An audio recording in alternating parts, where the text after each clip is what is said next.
I run a basketball training business located here in Janesville, Wisconsin called CTG Hoops. Raise your hand if you've done CTG Hoops before. Yes, okay. So, I'm not wearing CTG merch today. I opened another nonprofit in my father's honor, which I will talk about a lot today. But normally I give these speeches in terms of sports psychology, okay? So, working through things that you struggle with in sports. Except there's a lot of things you learn from in sports, okay, that also can translate to so many other things in your life. So what my speech, the goal of the speech, okay, is to incorporate anybody, whether in sports or music, or you're really focused on school, okay, that you can take away from. Okay, so my goal of this speech is to basically motivate yourselves to be the best version of you, okay, and whatever that may be. And I like to call it the big four, actually the big three, because I ran out of time. I gave this same speech at St. Mary's an hour before this. So we're only going to do 3 major topics today regarding life, okay? The first is meaning, okay? The meaning of life. The second is happiness, okay? And the third is the mind, okay? The thoughts in our mind, all right? So how we're going to start out the speech, all right? Does everyone see this number on this fancy, really cool smartboard? Everyone see that number? Anybody want to guess what that number is? What it could mean? 7,000. Yes, but what could that number represent? And throughout this speech, just to let you know, eyes and ears is something I'm going to say a lot. Okay, so when I tell you to write something down, I'm going to make this as interactive as possible. So everyone at some point today is going to volunteer, okay, to let me know their answers. Okay, but when I'm done telling you to write something down, okay, you put your pencil down, you put your notebook down, and you're looking at me. Everyone's paying attention. Sound good? And I'm also going to do my best to incorporate scripture, faith, and spirituality throughout the speech as well. Are there any other guesses on that number? How many days you've been alive? Oh my goodness. Round of applause. Round of applause. Okay? I was not expecting that. Okay? So that number represents the number of days I've been alive. Okay? Why do you think this gives us meaning? Every day in my journal, I write down this number, or I'll add 1 if it's a new day, obviously. Okay? Because this gives me what I call death wisdom. Okay? So death is a scary topic. All right? It's not something we fear, and it's also not something we should avoid. My father passed away 2 years ago. He was my best friend. Okay? But what this does, and what my father's passing did, it showed me that time is very limited. We don't have a lot of time in our life. Okay? The average lifespan is 29,200 days, roughly.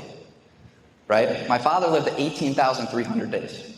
So if you divide my number by that number, I'm already 50% of the way through my life, which is crazy to think about. Okay? But why I'm telling you this now today, okay, is to motivate you to never let a day go for granted. Right? Every day you're trying to improve yourself. Okay? Be better when you go to bed than you were when you woke up in the morning. Okay? So, what we're going to do in our notebooks, I want everyone to write down in their notebook the word meaning. All right? Meaning with a line under it. Okay? So obviously the end goal through our faith and spirituality is to get to heaven. Okay? But if we know in 150 years all of us are going to be gone, right? All of us are going to be gone in this room. Okay? So why does anything we do matter? Right? So that's finding meaning in our lives. Okay, and I'm going to give you 4 steps today to find more meaning in your life. All right? So the first thing we're going to write down is called a value. A value. I'm sorry if my spelling's horrible. It's hard to draw on a whiteboard, so give your teachers props next time they draw on a whiteboard and their handwriting looks good. Okay? So, can anybody tell me what a value is? Anyone? You were about to raise your hand, Gov. Raise it. You heard me give this like 3 times. You got it? You're close. Okay, anybody else want to guess? What'd you say? The worth of something? Ooh, you're close. The worth of something? Okay, so what a value is, it's basically the most important things in our life. Okay? And it's a code that we live by each day. So to give you an example of a value for me, okay, one value is work ethic, right? I live my life by working as hard as I can because then I know I don't have any regrets, right? Do my best and forget the rest, okay, is what I like to live by. A second value for me that's very, very important to my life is family, right? Spending time with my family, the ones that love me. Okay, right now I have 5 close family members here with me. Okay, that's awesome, okay? Third could be faith and spirituality, being close to God, okay? Living out a Christ-like life, right? That can be a value, okay? How you can help yourself determine your values is think of someone you look up to. So my father was someone I look up to, okay? And two of his biggest values were family and work ethic. So that rubbed off on me, right? So try and think of someone you look up to and think of how they live their life and a life you want to live by. So right now we're going to do what's called a values ring, and you're going to write down the 3 most important values in your life. Sound good? Other questions about that? If you ever have any questions, or I say a big word, don't hesitate to reach out and ask. Sound good? Okay, and then I'm going to ask for volunteers once you have 3 written down.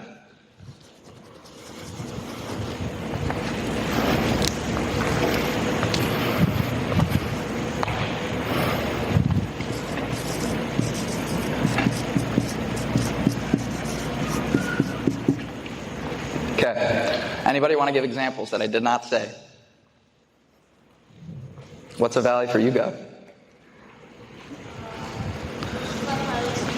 Sports. Yeah, sports can be a value, right? We can live by our life through sports and all the things that we learn through sports. Okay, what's another example of a value?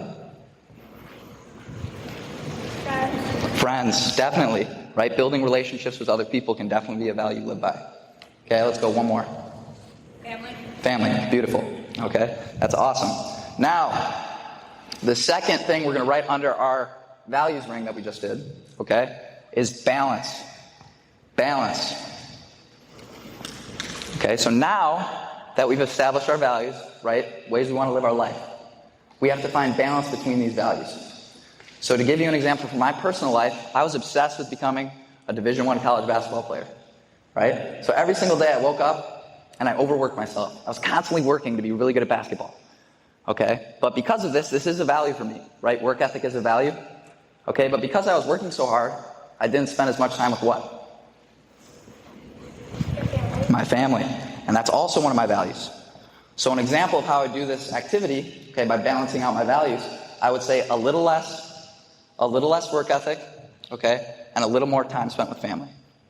Does that make sense how this works? Or it could be the same. If you think you have really good balance between all 3 values you wrote down, you can keep it the same. Does that make sense, what we're doing? Yes? Father, did you have a question? No, are they supposed to be writing down these things you're already? Yes. So, under value, I can't write and speak at the same time. Okay, students, make sure you're writing it down. I see some of you are not writing, so. Yes. If I come check your notebook and you don't have it done, I'm a basketball coach. You'll get on the line and run in front of everyone. Sound good? All right. So we have 3 values written down under value, okay? And now we're trying to balance these values. So you could use an up arrow to signal you need to increase the use of that value. You could use a down arrow to signal that you need to do less of that value. Or you could use a line. You're pretty good at managing your time. Are there questions on this? It's okay if you have questions. Okay, to put things into perspective, you guys, as you get older, once you've reached the age of 18, you've already spent 95% of your time with your parents. Isn't that a crazy stat? Right? So once you've hit 18, you've already spent 95% of your time with your parents. So for most of us, I would probably say family is a value we can increase. Does everybody have their balanced out of values? Yes? Does anybody want to give an example of their balance of values? Somebody that hasn't raised their hand. Anyone? I want to spend more time practicing football. Okay, spend more time practicing football. That's really, really good. Okay, anybody else? Stay with us. We'll be right back. I started taking AG1 because I wanted a convenient way to get more energy throughout my day. I hop out of bed in the morning, drink my AG1, and I'm absorbing 75 high-quality vitamins, minerals, whole food source superfoods, probiotics, and adaptogens to get me ready for the day. I'm always on the go and love traveling with my AG1 because I don't have to worry about throwing my nutrition out of balance, no matter where I am. And I don't have to carry a medicine cabinet of pills and supplements in my suitcase to get the same benefits I get from one scoop of AG1 daily. To make it easy, Athletic Greens is going to give you a free you 1-year supply of immune-supporting vitamin D and 5 free travel packs with your first purchase. All you have to do is visit athleticgreens.com/buzz. Again, that is athleticgreens.com/buzz to take ownership over your health and pick up the ultimate daily nutrition insurance.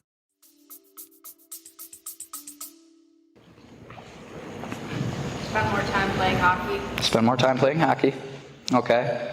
So you don't think you're doing pretty good on the family aspect of things? You spend a lot of time with them? Okay, that's really good. It's good reflection. Okay, Gov, what about you? You better be ready. Okay, yep. You love to work hard at basketball, right? Maybe focusing on family is a good idea. Okay, now everyone, moving on to the next stage. The third step to finding meaning in our life is this word, growth. Growth. Okay? So, it's a scientific fact that the happiest people in the world are constantly focusing on growing themselves. Okay? At the end of the day, every day, what I try to do is I try to go to bed and think of myself before I woke up, right? And ask myself, have I gotten better today? All right? What I'm going to do to demonstrate this growth aspect of meaning, all right, is I'm going to talk about a story from Scripture, okay, in the Bible. And Mark Batterson is an author, and he wrote a book on this Scripture story, okay? And it's called In a Pit with a Lion on a Snowy Day. Okay, and it's actually a Scripture story that's not talked about a lot, okay? So there's this man named Benaiah in the Bible, okay? And one day he encounters a lion, all right? He sees a lion. Most of us, when we see a lion, what are we going to do? Run. You are running for your life. Okay? What does Benaiah do, you think? You're on the right. Yep, he chases the lion. Okay, he chases the lion into a pit, fights the lion, and then he's the only one to come out. Okay? This represents our life, you guys. 99% of people run away from lions. Okay? We want to be that 1% of person that chases lions. What's an example for me? I woke up today and I said, I'm going to chase a lot of lions today. What am I doing right now? Am I chasing a lion? It might not appear that I'm that nervous, but I promise you, I was really nervous before I started speaking. Okay? In 6th grade, Mrs. Kane purposely failed a speech contest so I wouldn't have to speak in front of others. Okay? 8 years later, I'm now talking in front of you. Okay, but how did I get to that point, you think? I had to chase what? Lions. Right? So this is called the chase lion activity. So everybody write in their notebook, chase lion. Okay? And it's important to note, a good example is spiders, right? We're all scared of spiders, most of us. Okay?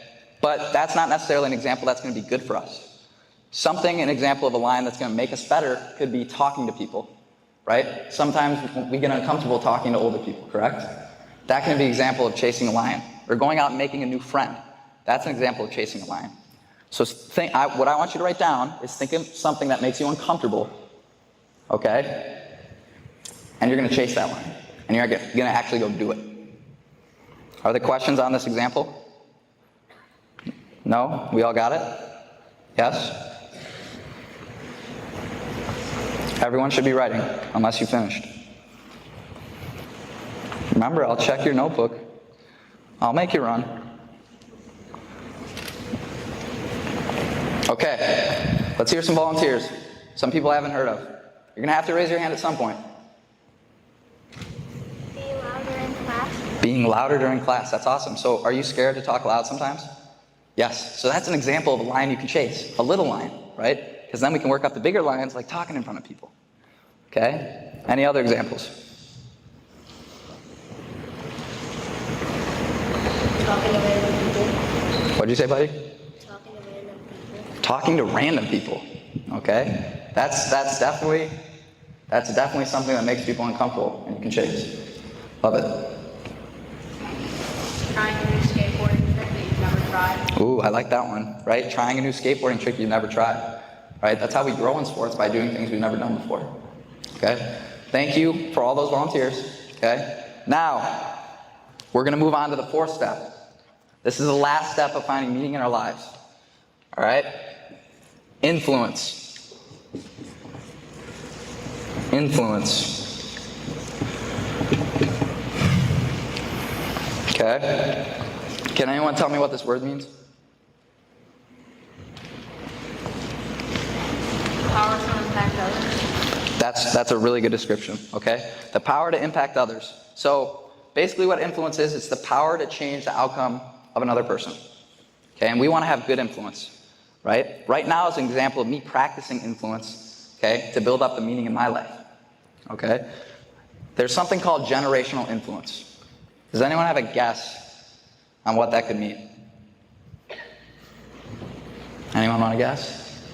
Gov, you've heard me talk about this, right? Probably.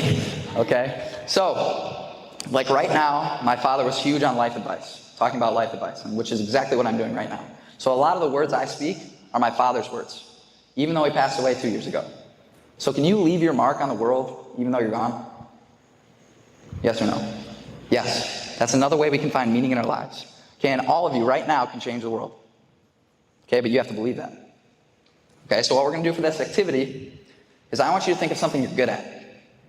Okay, I want you to think of something you're good at. And now I want you to go influence another person and help them with what you're good at. Okay, so write down something specific, preferably something you can do today, and then you go out and do it.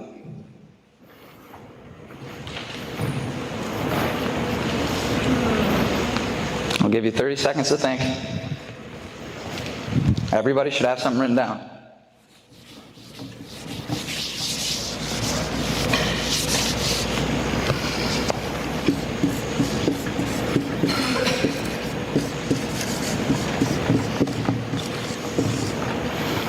All right, what do we got?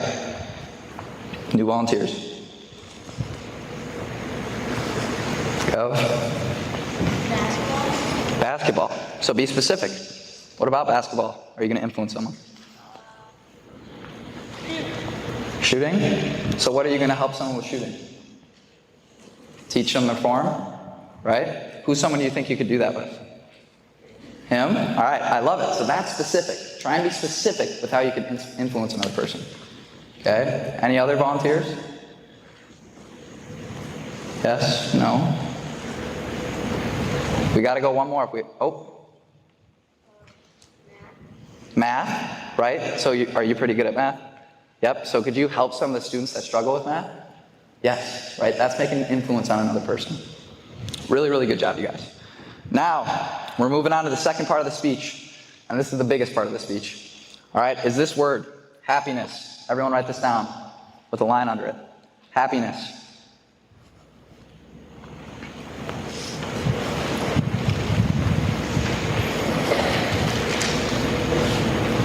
All right. Now, does anyone want to try and explain to me what happiness is? Enjoying something? Enjoying something. I love that definition. What type of feeling? Good one. That's, to simplify it for you kids, all right, happiness is long-lasting feel-good, right? It's a long-lasting feel-good. Okay, a lot of us get this mixed up with short-term feel-good, which is what we call pleasure. All right, so if you eat a full box of Oreos, right, that feels great in the moment. Okay, in 30 minutes, you're probably going to be on the toilet, not feeling so good, right? That's an example of the difference between pleasure and happiness, okay? There's 3 important things to understand about happiness. The first, eyes and ears. Okay, when I'm talking, you're not writing anything on your notebook. All right? The first is that every action you take is looking for happiness without you knowing it. Right? When you work really hard at a sport, okay, you're looking to achieve something so that it can make you happy. When you communicate with your friends, you're trying to build a relationship because you're trying to look for happiness. So everything you do without knowing it is looking for that. So you think it's important we kind of learn what it is and learn how to bring ourselves more of it? Yes or no? It's not up and down. Yes, Kate. Good job. Okay? So the second thing, and we're going to write this down, okay, is happiness before success.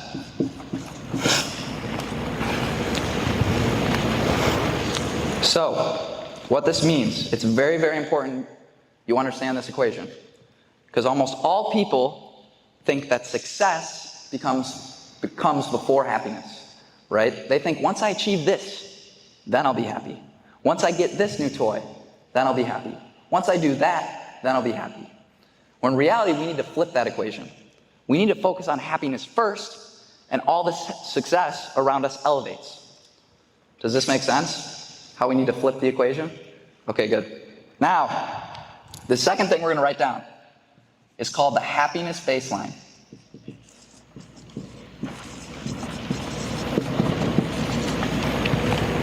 All right? And this is what the majority of the speech is going to be about. So everybody got that written down? Beautiful. Okay, so it's scientifically proven that no matter what happens outside of you, okay, you're always going to come back to this internal baseline of happiness. All right? So an example, say you win the lottery. Are we going to be pretty happy? Yep. We might be happy for months at a time. So say I win the lottery. For 3 months, I'm going to be at this level of happiness. Okay, but over time, your mind and body get used to its environment. So in 6 months, you're going to go right back down to this happiness baseline. So do you think it's important we focus on things outside of us to make us happy, or focus on raising that happiness baseline? Which one? Raise the happiness baseline. Because that way we can be happy no matter what's going outside around us. Does that make sense? Yes? Okay, so I'm going to teach you how to raise this today. All right? The first thing we're going to do to raise the happiness baseline is called gratefulness. Gratefulness. Okay? Can anybody tell me what this means?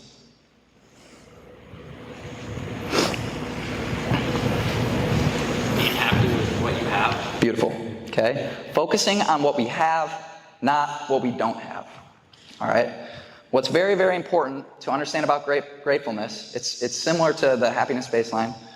Our mind and body get used to things we're grateful for. So yes, it's very important to be grateful for your house, food, water. But say I'm journaling gratefulness, and I constantly write those each day, it's going to lose a little bit of its power.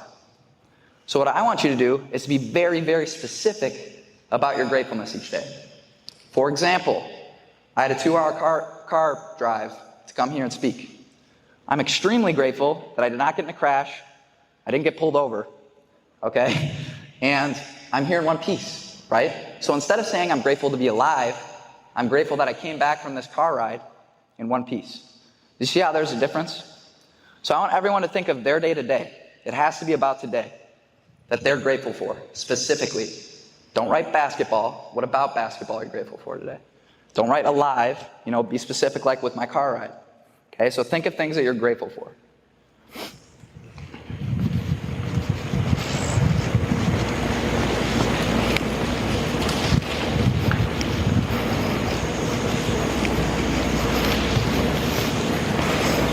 Once you have it written down, start raising your hand. Everybody's got to volunteer for me at some point.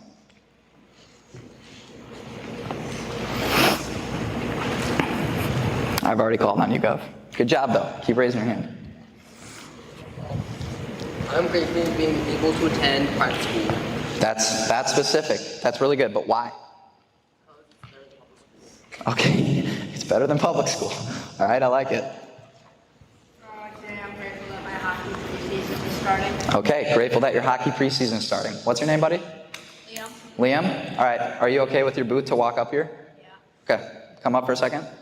So, I'm going to pick out some volunteers that volunteer for the happiness baseline. Okay, what I need you to do for me, buddy. What'd you say your name was again? Liam. Liam. All right, Liam. So, every time we go through one of these steps for our happiness baseline, here's an eraser. What I want you to do is erase the red line and slowly raise it. Not too much. We have 7 steps. Like erase the red Yep, line. erase the red line, raise it, and then color the blue in a little higher. Okay. Make sense? Yeah. Now, we have a second activity for gratefulness. This is the only time we're going to do 2 activities for one subject. Can everybody tell me what complaining is? Yeah, so really good job, Liam. Okay, so it's complete opposite of gratefulness, right? You're talking about the things that didn't go the way you want, right? You're talking about things you don't have, all right? So what we're going to do is everyone's going to think, and there's no way all of you have gone throughout today Good job, buddy. Oh, yep, just add the blue. Okay. Make sense? Okay. There's no way any of you have gone through today without complaining yet. You've had to say something that you weren't happy about outwardly. And here's the secret to complaining. Nobody cares, and it just annoys the other person. Right? That's the secret to complaining. Okay? So an example of me complaining right now, I'll go back to the car example. I'm not a fan of driving. And I had to drive 2 hours to get here. So that's an example of me complaining about something that I didn't really want to do. Does that make sense? Now what I'm going to do, I'm going to mark my arm. So this is the second speech I've given today. I gave that complaint twice. So now I have 2 tallies on my arm. Okay, if you have a pencil, please don't mark your arm. If you have a pen or a marker, you can do that. Okay, but why would I give a visual representation of my complaints? Anybody? Go. So people can know or you can know? Yourself, right? If you go to bed and you see a bunch of tallies on your arm, does that subconsciously tell you that you need to work on complaining? And does that make you more grateful in the process? And does that raise your happiness baseline? Yes? All right. Everyone, write down a specific complaint that they have made today. And then let me know. Oh, yeah, sorry, Liam. You can go sit down. Sorry.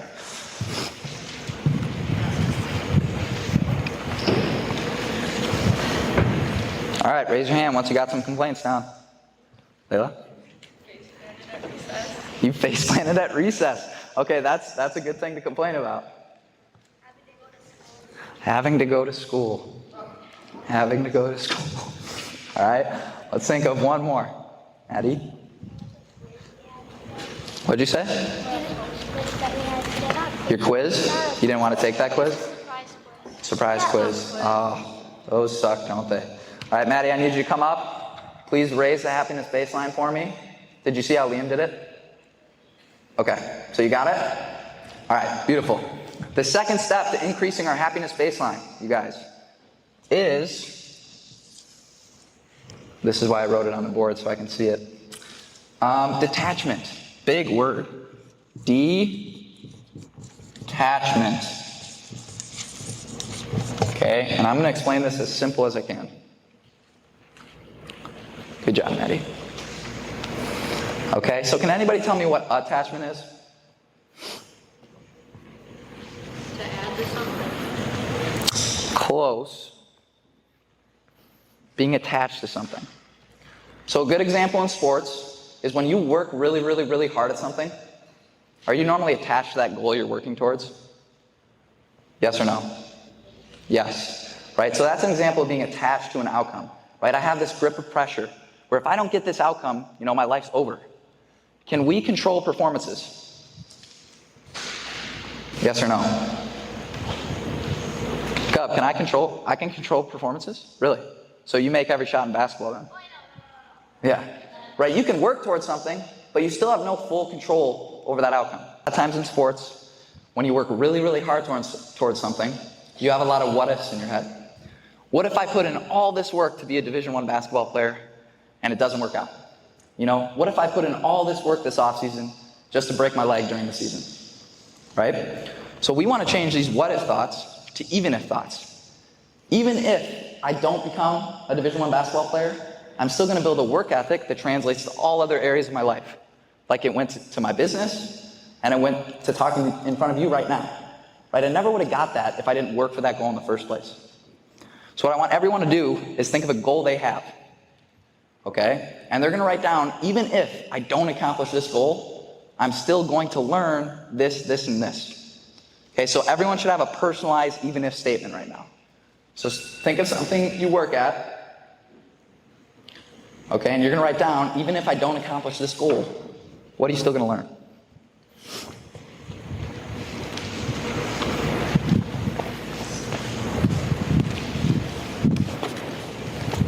Give you 20 more seconds to do that.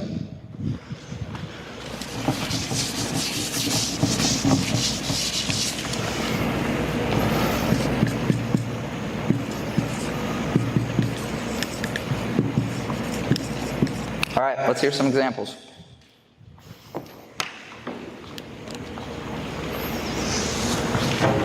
Even if I don't get better at soccer, I can still learn new soccer tricks. Okay. What's your your goal with soccer? To become really good? Is there like a stage you want to get to? Okay, so that's good. To memorize my lines faster. Okay, so even if you don't memorize as many lines as you want to, what are you going to build the skill of?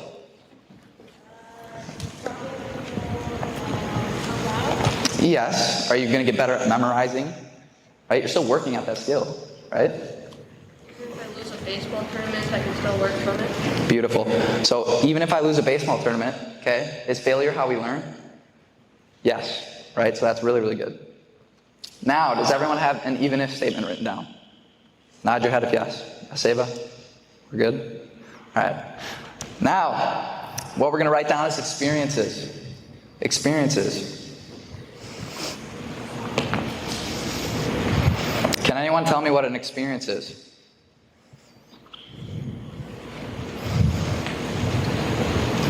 Yep.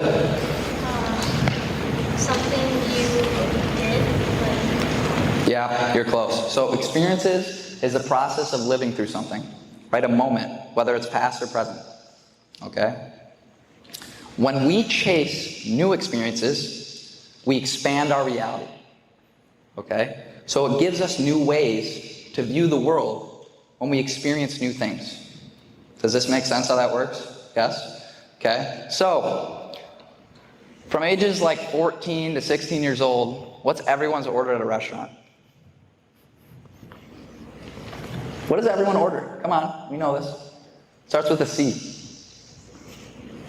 I hear it. What'd you say? Chicken strips, chicken tenders, right? We always get chicken tenders. It's our old reliable. We always know what we're going to get with chicken tenders, right? It's good, okay? But do we even know if there's something else out there that's better? No, we don't, because we haven't expanded our reality, right? My girlfriend, she's a foodie, right? And she's actually running CTG's sports nutrition company. But now my favorite food's sushi. And she helped me realize to chase these new experiences with something as small as food. So now whenever I go to a restaurant, I never try and order the same thing, because this gets me in the habit of chasing new experiences. But by starting somewhere small with something like food, we then get into big things like travel, right? When we travel, this opens up a whole new world to us. There's so much more than Janesville, Wisconsin. So much more. Okay? When you see someone on the side of the road starving and asking for food, when you go back, sit at your dinner table, you think you're going to appreciate that food a little bit more? Yeah. So that's an example of how new experiences expand your reality. So what we're going to do for this activity, it's called the Try Something New activity. So write it down, try something new.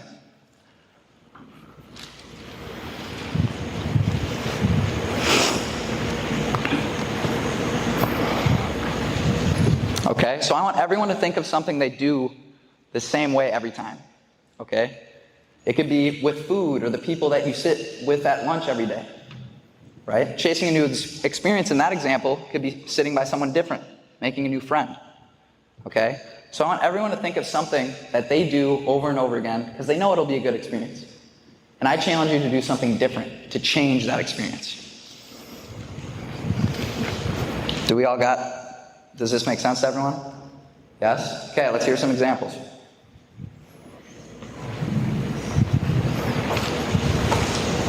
Come on, you guys. I take the same running route every day, and I refuse to change it. Okay. Tomorrow I'm going to try it. That's awesome. So she takes the same route every single time she runs. Okay? And it's crazy. Well, one, it's great for your mind to do things differently. Okay? But I guarantee you there might be something you see on a different route that'll completely change the way you look at running. Okay? Any other examples?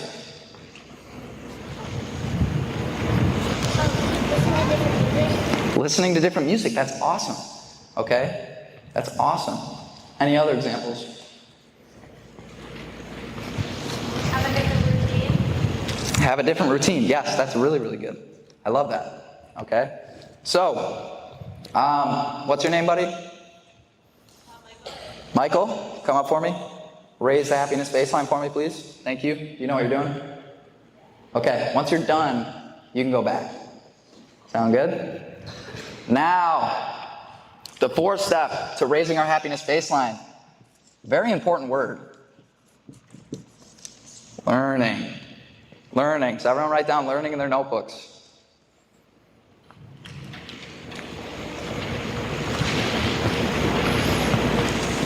Okay? Now, for this, I need 5 volunteers to come up for the demonstration.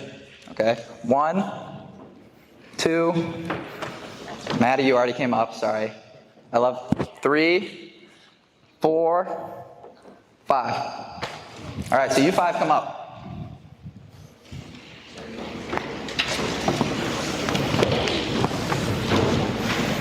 All right? If you were selected, stand in front of one of these cups.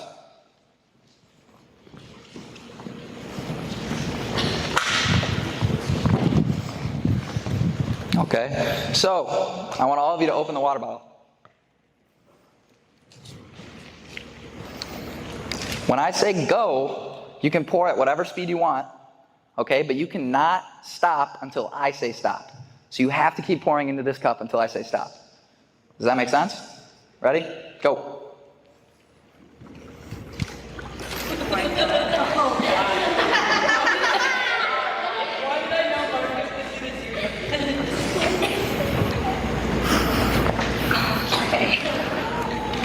And stop.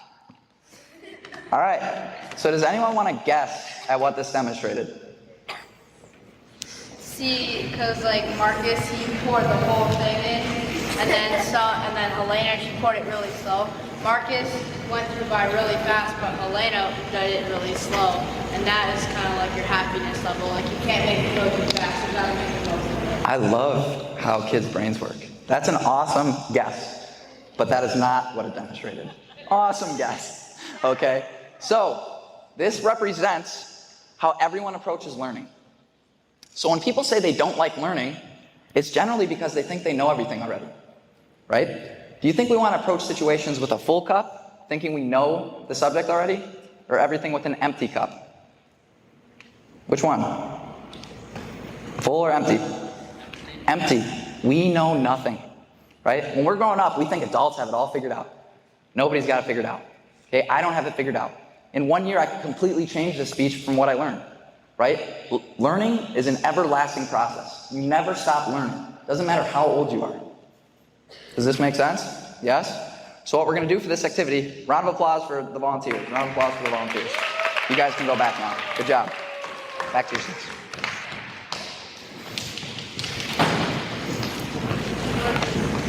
Oh, nice. Didn't get on the floor.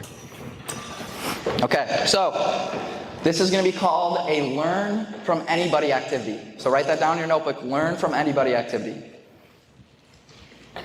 We're writing that down right now. Learn from anybody. Okay? So we can learn from any person and any situation. We're all equal. Right? A lot of times if you think you're a grade above someone, you think you're above them. Okay? Or adults are superior to other people. All human beings are equal. Okay? And what this gets you to realize is that you can learn from any type of person. Doesn't matter how old they are. So my example for this is my sister Liz. Okay? I'm a very long-term viewed person. I'm always striving for something. And I'm getting better at it, as I talked about in the speech. Okay? My sister Liz is someone that's very short-term. She loves to chill, watch TV, and enjoy herself. Right? So that short-term view is something I'm not very good at. So I observe my sister, okay, and I learn from her. I learn how to balance my work ethic. Does this make sense? Yes? So I want you to think of someone in your life that you can learn from. Think of something you're not very good at, right? And what that person does well, and how you can start to implement what they do well in your life.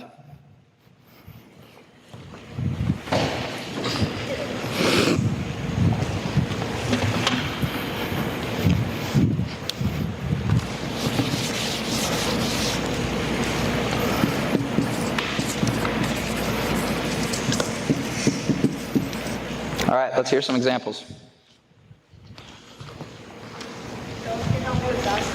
Gov can help you with basketball. Love it.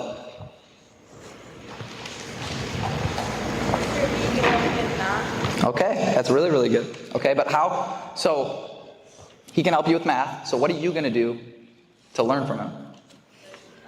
Maybe ask for more help, approach him.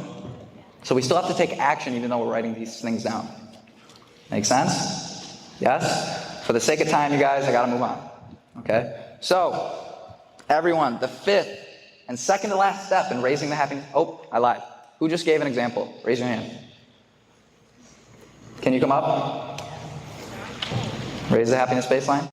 Raise the happiness baseline. Raise the happiness baseline.